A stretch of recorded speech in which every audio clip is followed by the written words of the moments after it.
Paano gawing manual ISC ang stock ISC? Para hindi na mawala ang menor. Ang kailangan natin ay isang 1/8 na milimetro knot, 5 milimetro na spring ng ballpen.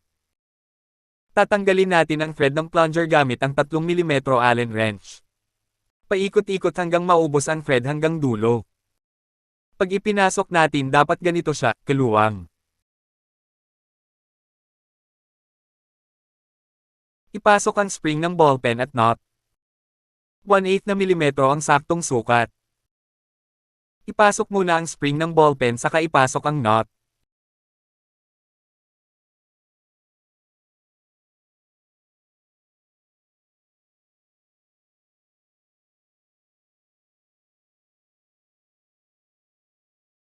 Ito ang magiging stopper ng plunger para hindi tumaas ang menor.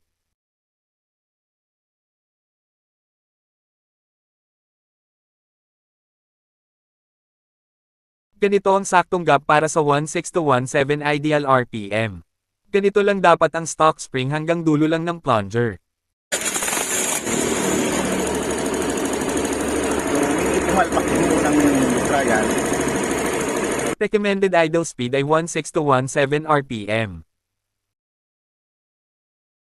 So, tinisting ko na siya. Kanina. Okay naman yung takbo. Yan.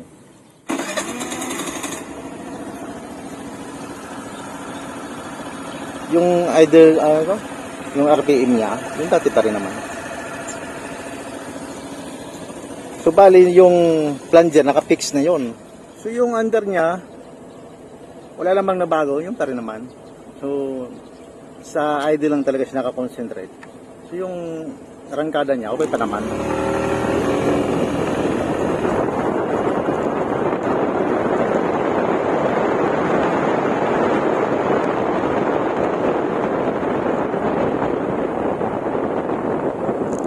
At hindi din mamamatay yung minor nito.